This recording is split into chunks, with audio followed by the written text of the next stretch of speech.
share my experience here with company, no? Actually, si Tita talaga nag-invite sa amin. At first, syempre may mga doubts talaga, di ba? Hindi naman yung maiiwasan. But, si Tita rin ang nag-made ng way na parang makapasok kami. And so, very hesitant talaga. But then, gipursue ni Tita na makapasok kami kasi alam niyo what you call that? Alam niyo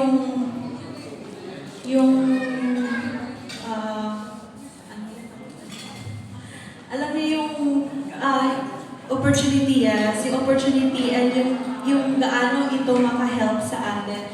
And so yung pinasok niya kami and then I think pumasok kami ng mga May 1st, May 17 na o May 17. And so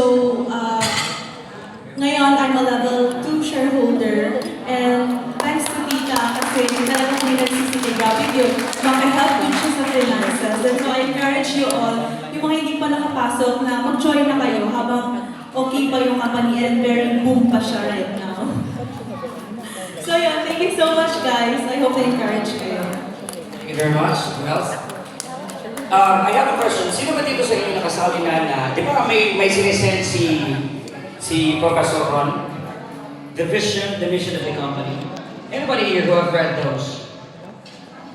Sino nakabasa? Kasi if nabasa ninyo yun, doon natin ma-elaborate. Kasi nobody actually holds the time kung kailan ito. This is a system. Actually, ang pinasukan natin ay isang systems. Software, which is a broker.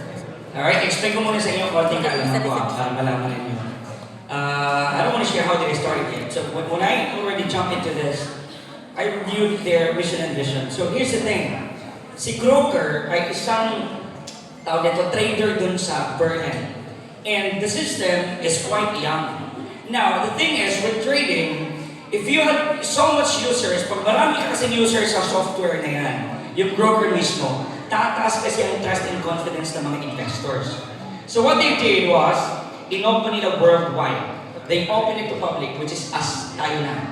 That is why, si broker, if you see, they encourage us to ask some more invites, and they will give you your right share. Kaya tayo ginagawang shareholder pag nakalima tayo, plus tayo 6. So, usual questions from the rest are, how sure is that? How long is the thing stay? May natanong na ba sa inyo yan? Meron nagtanong na, how long will this go far? Sigurado ka ba? Ilang buwan ka na? Naka-withdraw ka na ba? Magkano investment? Parang mahal. Bakit may 10 days pa ng validation? Marami kasing rules and regulations. Simple. If you do have your own company, you set the rules, right? In fact, we are all providers of the opportunity here. We don't make the system. We don't know when to trade. We don't know how much to trade. That is why there are certain jurisdictions and mga controls na ginagawa ni Corporate. So ngayon, nung nakita kong company is too young, ganito sabihin ko sa inyo. Sino dito, taas ang kamay, be true. Sino dito nag-invest ng kapa ng araw? Taas ang kamay. Taas ang kamay. Ito yung huwag kayo mahiya pare. Cornel, sino naman sa alam ko? Almamin ko, ganun pa rin. Now, same question here. Have any of you here even asked how did Kappa and Almamin could turn their money into such big? Nobody, right? We all just want our money to grow in an instant without even us doing something. No, just wait for the money for a month. So I've heard some issues or news na si Kappa daw at saka si alam ko nag-i-invest daw sa trading. I don't know the shit. I don't know any of trading, but I've seen a lot of parang ito yung sa social media, stocks, so yung ganda na platform. But the thing is, I want to invest, but I don't know how to trade. I don't know how to read a graph. So now, one day, nagpamassage lang ako. Ito, seryoso na ito. Ito, gusto kong kumain ng nuts chicken. Na-invite sa akin sa Marlon. Taraming nandoon sila lahat. So when I see them, busy sila, may banker ako na friend, lahat ng mga negosyante. I'll tell you how did I, build my trust. And why is it that in an instant, I invested my money in my last bullet na pera? Kasi nung nakita ko, sabi ko, men, nung alam ko, sino ang blessed masyado, ang unang naniwala. Kasi ang tao ganito sigurista tayo I don't want to invest that. Kasi kita na sa nato, maabot na buwan man, di ko na magsirado. So siya abot na buwan man, nakakubra na. Wala ko nagbulan na sa sakriban. Ipakulo, hala ko. Wala, nag 2 months, nag 3 months, nag 7 months. Hanggang nag 1 year si Kapa, usap pa sa nag-decide, pagbutang, ipatulong, wala na kamata. Bitaw. So, what was the problem? Nobody in this world actually serves you the best. Any opportunity are chased by any oportunista as well. So the question here is, when are you going to jump in? Are you going to jump or not? If you do, when? That's the thing. Nobody holds the assurance here that broker will still be tomorrow, next week, or next month. Nobody here, any of us, na magbibigay ng assurance. But the thing is, simplihan ko lang. Sabi ko sa Ate Claire, mas papera yan, wala akong pera. But she invested and she trusted it. So when I look around her, puro ko mga kaibigan, si Eray, si Grace, sabi ko, pagkatingin ka, kumikita na doon sila. But some of them hindi pa naka-withdraw. So, meron din akong kaibigan na, din ko, sabi niya, bakit ng days pa, pera mo yan, di ba? Bakit ng days pa bago pa ako? Sabi ko, pre, their company, their rules. I mean, there is no such investment. Nakikita ka lang mo, wala kang invest. Right? And every investment has a risk. Last night, sabi kaibigan ko na, nagbibenta ng rice supply. Sabi ko doon, yung nag-decide ka ba na mag-dealership ka ng bigas, sigurado ka ba na ang supply mo, yung susupply mo magbabayad? Sigurado ka ba yung stock mo hindi maaabutan ng bukbuk yan? There's a risk in everything. So now here's the thing, sabi ko lang sa kanila, last time si PD, Provincial Director ng TESDA, which is ako, nag-a-apply pa lang ako ng school, process yung school ko ng TESDA school sa Glad, but I never hesitate to tell him to use. Lahat tayo gusto makapera. Pero ang problema ng tao, this is a character of individual Filipino. Lahat gusto magkapera. Signal! Wala pa rin eh. Kasi, alam niyo, totoo lang ganito yan. From, hindi naman ako presidente, narinig ko na yan dito sa leg. Hindi ko hindi basta sabihin ko kay Inday Sara, tulungan mo yung broker na magdamage. Now, let me just share you how did I actually trust the company. So here's the thing. What if the company will close? Does anyone here know when? No. So my basis was, sabi ko, bata pa sa company, kailangan niyang magpa-interest doon sa world market ng maraming users.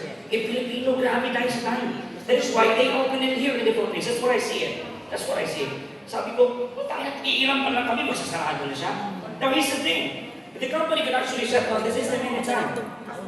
And we don't have any habit. Why? Do we have even contract? Are we buying with contract? We don't have any contract. We just invested because we trusted that player. And then we downloaded the system, and then we play how it is being played. According to how it will play. Right? So nobody says, secure ang pera natin. Remember that.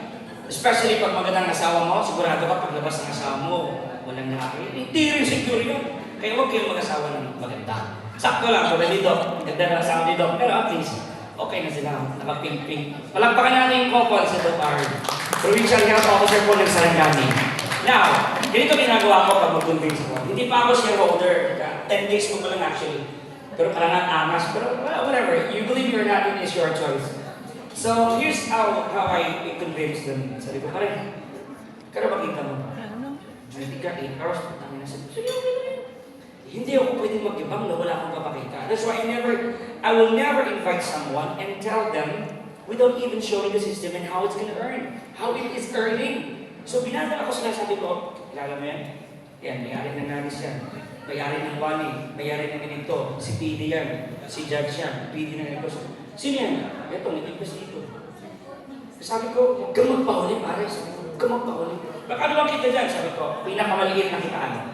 Sabi siya, pinakamaliit na kitaan. Pag hindi ka nag-recruit, wala kang downline something, I won't call this downline. So I always, sabi, yung mga kaibigan ko na sabi, bet lang, so this is not a bad game.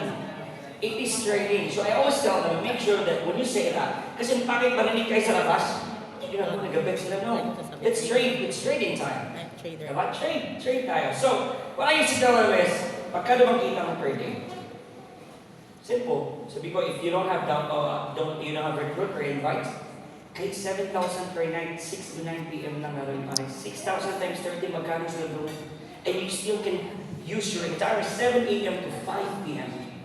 Pagdating mo, relax ka, maligo ka muna. After, kung teacher ka man, pagdating mo sa bahay, 5 o'clock, down, relax lang sa ganun. Oh, ay may group chat tayo. And another opportunity here is, makakamit ka ng mga negosyante na you will never know that your product is actually their commodity. You'll never know. Kasi sa akin, sa totoo lang, mga hundreds bote na ng suka ang nabenta ko. Dito sa grupo ko, di ba? Eh, unexpected na ngayon, paglabas mga 50 ang mahalin ng pagdiri, no? Sa isang ako. Kaya di kayo mo mamalit, yung mula ko, sarado na yung broken ng month. Joke lang. Yeah, I'm serious about that. So whenever I ask you, yes, any questions? Signal, go! Signal, what is the number? 24, 45. 24, 45. 2045. At 2045. 2045.